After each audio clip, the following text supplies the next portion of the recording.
Hello, everybody, and welcome to a brand new episode of the Kistler O'Brien Podcast. I'm Tyler Trumbauer with Kistler O'Brien Fire Protection as we're getting set for our June 2021 podcast episode. Believe it or not, we're already halfway through the calendar year 2021, and we have a very exciting episode on tap for this month's edition of the KOB Podcast. Quick reminder, though, if you missed any of our previous episodes this year, be sure to check us out on YouTube, Kistler O'Brien Fire Protection, or anywhere you get your podcasts, either Apple, Spotify, or Google Podcast. You can search and find us there. Now to our June 2021 episode, and we are excited to be joined by AFSA President Bob Caputo here for our June episode. Bob, thank you so much for a few minutes of your time today, and we appreciate you joining us here on the Kistler O'Brien Podcast.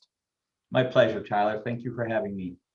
Certainly, absolutely. And let's just get right into it. We talked about sprinkler for those viewers of ours who tuned in to last month's episode, 2 months ago episode, where we had Del Val sprinkler manager Jason Axe from Kistler O'Brien. And then now we're going to talk about sprinkler here again with you, sir. So I mentioned you are the president of the AFSA. For our audience who may not be familiar with your organization, tell us a little bit about the organization, what it does, and kind of everything in between about them to kind of color between the lines for us. Well, the American Fire Sprinkler Association is a 40-year-old, in fact, celebrating our 40th anniversary this year. It's an organization, a trade association, whose membership is predominantly merit shop fire sprinkler contractors. The organization was founded to provide training specifically in its origins for field installers, fitter training programs. So we have rather extensive training programs for apprentices, for fitters. We have a great training program for inspection, testing, and maintenance inspectors. It's a 20-month program, predominantly online. Of course, there's OJT in between back at your home company. But after 20 months, it culminates in a very high success rate of folks passing the NICET Level 2 exam. We have a very robust tech services group, some on-staff engineers, and they provide technical support in the form of interpretation of NFPA standards that help our contractor members and our AHJ members when there's a bit of a conflict between the two over what's the appropriate application of a requirement. So I would say that our predominant role really are those two things. We do an annual convention each year. This year's 40th anniversary convention will be in September in San Antonio, and I encourage everybody to consider coming for what's the largest trade show, and probably this year a lot of blowout bash type of fun to celebrate 40 years of success in this fantastic industry we enjoy. So kind of diving a little bit more into your role as the president to learn a little bit more about you. What does your role entail? I know we spoke prior to today's episode, and I'm going to say a lot of traveling is likely involved in your role. But if you could kind of shed some light on what exactly you do in your mission day to day. Well, interestingly, I am not a person who comes from the association management world. I actually come from the fire sprinkler contracting world. I have been a long-term member of NFPA's committees, as well as an NFPA instructor and an AFSA instructor for about 20 years. So I've been traveling, doing seminars for years and years. So I'm used to being on the road. We have 32 chapters, and I try to get out and meet with the contractors at the chapter locations. Things are very, systemic and have to occur at the local level, and so try to get out and meet and greet those folks, find out what the issues are regionally, geographically, and see where we can help meet the needs of the contractors, members in general, by listening to what's going on. We don't have the same issues in Pennsylvania as we have in San Diego, so getting out, being with the folks, finding out what makes them tick and what their issues are, trying to find ways to help them solve those issues. The beautiful thing about any trade association is no company has to go through whatever they're going through alone. we're stronger together. One of the beautiful things about our industry is we enjoy a product that's mandated by codes and standards. The customer doesn't have a choice about the product; they only have a choice who they use to deliver the product. So we have a little different scenario than we're not out there trying to sell something in the traditional sense of a sale. So it's a very technical business, as you well know, and so we're just trying to be out there helping solve the actual physical structural issues that contractors deal with day in and day out, help them solve those kind of problems, give them a reason to belong. Certainly, and that point of noticing the differences for people based on their region, Pennsylvania versus California versus Texas. That's what I think is a very intriguing perspective and a unique one that not many people have, but you possess. And I want to touch on that a little bit later in this conversation. And you talked about sprinkler systems being something that's mandated by codes and policies, and something that is a huge part of fire and life safety overall coverage for a business or a building. And what I would like to talk about a little bit here is how someone maybe outside the fire and life safety industry, when you tell them fire safety, their probably mind immediately goes to fire extinguishers.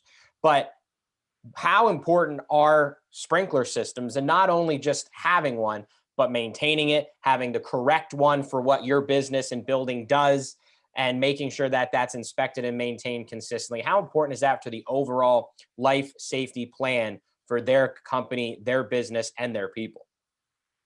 Well, yeah, it's a pretty broad question with a lot packed into the not only the question but the response. I think most people, most average, John Q. public, when they go into a building, they just assume they're safe, especially in this country versus maybe a third world country. And what I find amazing sometimes is if the elevators or escalators don't work, there's frustration among people. But if the fire sprinkler system doesn't work, they'll still go up to their 20th floor office and go to work without a second thought of how am I going to egress? How am I going to get out of this building if there's a problem? You touched on these various systems: water-based fire protection systems versus kitchen hood systems, fire extinguishers, fire alarm systems alerting people to problems, fire doors, access issues. Fire and life safety encompasses a really broad array of things. But your bigger point that I'm glad you touched on is the inspection and testing, maintaining of those systems. NFPA 25 is an incredibly valuable document because no mechanical system should be ignored. We need to do some testing and inspecting to ensure that the wear and tear part of the system is looked at, and that we make sure things aren't corroded, sprinklers aren't loaded, painted, or any of the kind of normal things we see as deficient in the system. But there's a bit of a fallacy when we look at the design criteria, and that is NFPA 25 does not require or expect the inspector to look at the occupancy or the storage arrangement, the commodity, the fuel loading, to see if the system was properly designed. That's a whole nother level of issue that's really outside the scope of NFPA 25. But I would say most of our contractors are heavily invested in the business of doing inspection, testing, and maintenance of systems. And I don't think there's anything really more important than that. NFPA 25 is a critical part of our industry. Kind of touching on your last couple of sentences there as we move on, at Kistler O'Brien, we have one of the more experienced sprinkler departments in the region. Our technicians have several level certifications, decades of experiences combined, and we pride ourselves on the service and maintaining of these systems, of sprinkler systems. And we see a lot of what you're talking about right there in your answer in our day-to-day lives. And something that I think, from maybe more of your opinion of what you see from different business owners that deal with your members, how important is it for a business to work with a life safety partner who has those types of capabilities, that understands these systems, the complexities of them, and not only what is outlined in NFPA 25, but maybe even just understanding the scope of how important it is to service and maintain, That is something that can't be pushed off. And really just making sure that something like you said, people don't think about when they go into a building, and making sure that that business owner or building owner has a life safety partner that is ensuring their employees can have that peace of mind day in and day out. Well, I personally think for the business and professionally believe business owners don't often realize that when a business experiences a fire or other catastrophic event, very few businesses recover from that. And those that do are often gone within a year because it's such a damaging and catastrophic, unplanned, unbudgeted event. The cash flow cycle is disrupted, and it really is a horrible thing for the business and the folks that are employed by that business. So I think that inspection, testing, and maintenance of these systems is critically important. But unfortunately, we have a couple of factors that are negative. One is there are a lot of business owners who just don't really care. They see this as a checkbox. So if the AHJ, the municipal AHJ, or perhaps their insurance company is enforcing the requirements, which you see more in institutions like hospitals, schools, prisons, and maybe the national players like the Home Depots and the Walmarts, who have multiple hundreds of locations, thousands of locations, they're more in tune with the requirement. But the local cleaners or the local restaurants where hood systems aren't maintained, or the grease laden vapors, they're not doing duct hood cleaning or things of that nature. Those are the levels of businesses where they're just kind of checking a box. Oh, I have to have an inspection. They look for the cheapest inspection they can find instead of the most qualified inspection, which I'm sure you're chewing around the edges of. Your folks are highly trained, highly experienced, and knowledgeable. And so they're not just looking at the letter of the law, but giving recommendations that say, hey, this might be outside the scope of the requirement, but we observe this and you should do that. And that's where your folks have better experience and are really doing that business owner a better service. And hopefully the business owner's listening to you, because these are things that are going to save their business. The old adage of a stitch in time saves nine really comes into play with our systems. I wouldn't park a vehicle on my driveway and leave it alone for 3 years and never see it, touch it, maintain it, and expect 3 years later I can get in, start the engine, it's going to function. The same thing with a mechanical fire protection system. If I don't touch it for 5 years, why would I expect it to work when it's needed to work? The other piece of that kind of cracks me up a little bit is we go out and test something and it breaks. Then the owner's angry and says, you broke my dry system or my dry valve. No, we didn't break anything. It broke during the testing. We revealed a problem that would have occurred during a fire or an emergency situation. You should be happy that we discovered that it was going to break when it was tested, because we want it to break during the test cycle, not during the fire, right? And so I think sometimes business owners don't always grasp that concept. So I think your technicians, testers, inspectors, they have to be trained to do more than just what it says in the book. We have to make sure they understand how to communicate to people, how to talk to the business owner and help them understand, hey, these are why these deficiencies matter and why you should spend your, whether it's a capital expense budget or a maintenance budget, an unbudgeted cost. This is why this matters. This isn't a checkbox. This is fire and life safety. This matters. Sometimes communicating that is half the job.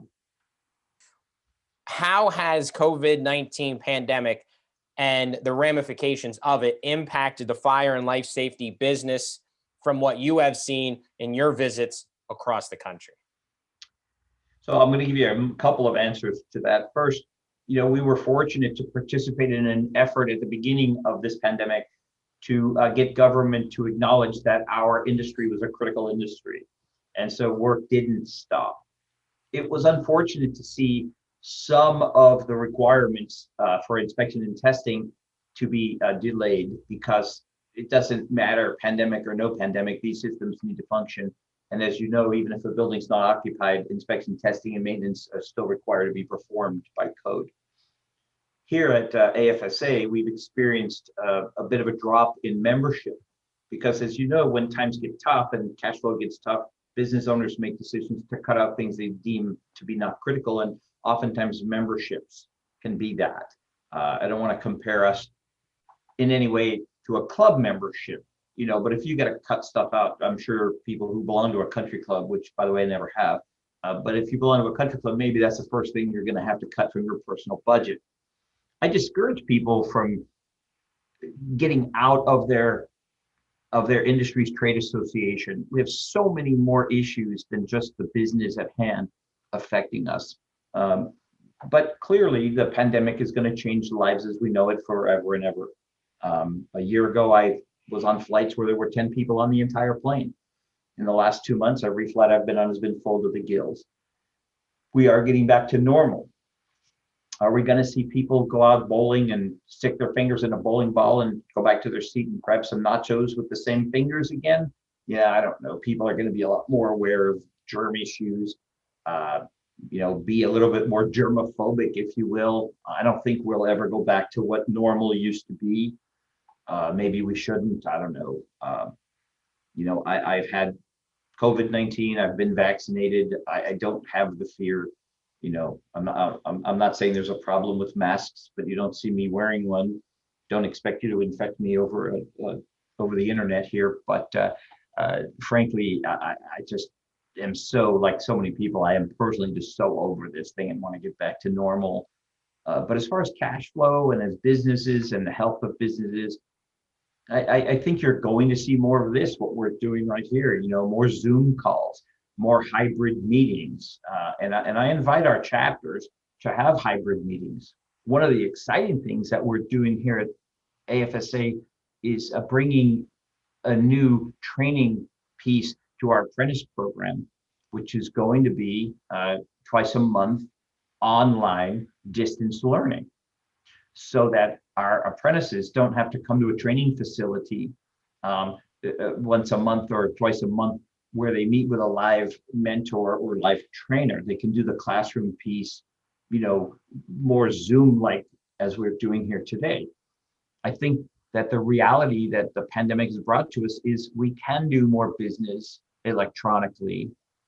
But at the end of the day, it's still a fact that people do business with people, and that personal contact, especially in the training arena, when you can see people's faces and see their level of understanding and interact. And we want to do more hands-on things with our trainees, whether they're on the inspection side or the field side, so we can deliver some content by Zoom or electronically, but in the end, this is a hands-on business, and we're going to want to provide more hands-on opportunities. So your question's pretty broad. We are seeing two things. Some businesses are hurting, and others have more business than they've ever had in their entire history. It's an interesting dichotomy. Where do you see the industry, the fire and life safety industry, going moving forward? Well, we're seeing a trend of more, as you say, distance learning, online learning, and we certainly want to participate in that. There's going to be more virtual reality. I don't know if you guys are a customer of Viking, but Viking's doing some crazy good things with these virtual reality goggles, so that you can literally learn how to trim valves and set up valves and things in a virtual world, and that's giving you the same muscle memory as if you physically did it. And I think that's a trend that's appealing to the younger generation who are used to being gamers. Your generation grew up doing more gaming than I'm 65 years old. For me, it was Atari and Space Invaders. We didn't have these very realistic, interactive, 3D interactive online gaming opportunities. So I think for the next generation, folks, that type of learning will be more beneficial and more acceptable than maybe to my generation, who are used to learning more tactile. In the end, I do think that more tactile learning is the better piece, but maybe it's just because I'm an old guy. But the reality is, the more opportunities we can bring to visual learning, auditory learning, and the kinesthetic learning, the more ways we can reach out and touch all the senses, then the better the training will be. So the benefit of the pandemic is to bring to light more ways to deliver the content. The biggest challenge in our industry is the next generation recruiting, however. Before the pandemic, unemployment was down around 3.5%, and anybody who wanted a job had a job. It was tough to recruit. Here we are now, as you say, 18 months later, the construction industry is not attracting enough people, and we're a small segment of the construction industry, which makes it even tougher. Reaching out to the next generation and pulling people in more than just through the nepotism that has defined our industry. Most people who've come into our industry, their father, their cousin, their brother, a neighbor's father, they knew somebody. That's how they got into the trade. Very few people just, fire sprinkler contracting. There's an opportunity. I don't think most high school kids outside of the industry families ever hear about what we do or even know this is an opportunity. So our challenge is to bring in the younger generation and backfill with qualified people. We can't grow our businesses or our industry unless we have the qualified employees to fill the need. And I think that's where our industry is hurting the most. And so I think that's where these electronic learning opportunities are going to enhance maybe that, at least enhance the training opportunities for the next generation of people coming into the trade. But I think we need to get out to the high schools, the community colleges, to separating military folks and making sure people understand that this is a great business. It's a pride-filled business. The fact that we save lives and property at our core, it's a noble business. And sir, I appreciate you giving us a few minutes of your time and kind of shedding some light on a few broad national topics and trends, as well as things that we're seeing here more regionally and locally. So appreciate the time, sir, and thank you for a few minutes of your time and expertise here for our June episode. Thank you for having me, Tyler. And thank you to our viewers. And once again, thanks, Bob Caputo, the president of the American Fire Sprinkler Association. That'll do it for us here in our June 2021 episode of the KOB Podcast. Make sure you check us out on YouTube, Kistler O'Brien Fire Protection. Hit the subscribe and the like button, or on our audio-only versions of our podcast episodes, Apple, Spotify, and Google Podcasts. You can search and find us there. That'll do it for us here on this episode. For Kistler O'Brien Fire Protection, I'm Tyler Trumbauer. We'll talk to you next time.